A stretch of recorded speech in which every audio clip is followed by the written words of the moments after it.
आज म something special unboxing गर्छु. So I have a surprise gift from my husband. Ta-da! These are exclusive. So I don't know you यस्तो छ हैन, मैले यो राइट प्रोनाउन्स गरेछु कि छैन आई डोन्ट नो, तर मलाई यस्तै नै भन्न आयो है. So it's the Velvet Collection fragrances रे. अनि मेरो हस्बेन्डले चाहिँ कुवेतबाट यो मेरो लागि गिफ्ट लिएर दिनुभएको. नर्मली गिफ्ट त आइरहेकै हुन्छ, तर मलाई थाहा हुन्छ कि उसले के लिएर आइरहेको छ भनेर. फोन गरिवरी भिडियो देखाइवरी लिएर आइदिरहेको हुन्छ. तर यो चाहिँ फेरि अनएक्सपेक्टेड के, उसले नभनिकन लिएर आइदिएको रहेछ. So I am so excited. So let's open it. By the way मलाई पर्फ्युमको चाहिँ एकदमै सोख छ and he knows very well. So डब्बा चाहिँ यत्रो ठुलो छ है. Let's do it. त्यो पनि खोलेँ मैले. Okay, like this. छडा यस्तो छ है. यहाँ समथिङ केही छ. यो डिब्बा छ. आई डोन्ट नो के हो यो. Okay, so we have this sticks. So as far as I know, यो चाहिँ के हो भनेदेखि यो चाहिँ यसलाई लाइट अप गरेर चाहिँ हामीले रुममा राख्यो भने चाहिँ यसको फ्रेग्रेन्स आउँछ. I'll show you. हुन्छ कि हुँदैन पछि later. Yes.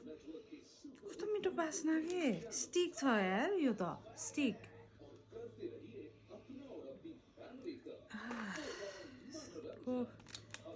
अब आई डोन्ट नो, यसलाई बालेपछि बालेर रुममा छोड्ने अनि रुम फ्रेग्रेन्स आउँछ जस्तो छ. मेरो छोरीले चाहिँ मलाई पुरा पारेर हेरेर बसिरहेको छ. ओके, सो यो चाहिँ यस्तो छ. यो चाहिँ यस्तो माचिस टाइपको बक्समा आउँदो रहेछ कि. And the main thing is this. यसको प्राइस चाहिँ 58 KD.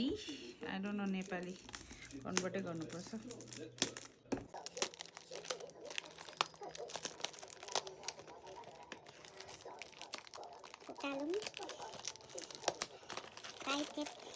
एक्साइटमेन्ट लेभलै डिफ्रेन्ट क्या. गिफ्टहरू खोल्दा त्यही मात्रै सरप्राइज खालको गिफ्ट आउँदा त नेक्स्ट लेभल. ओके, यसको अझै यस्तो छ. बक्सभित्र बक्स. ओ यस्तो खालको छ. ओके, सो यो चाहिँ युनिसेक्स भनेर आउँदो रहेछ. लेडिज भनेर होइन, यो दुईजनाले नि युज गर्न मिल्छ. So this is the perfume.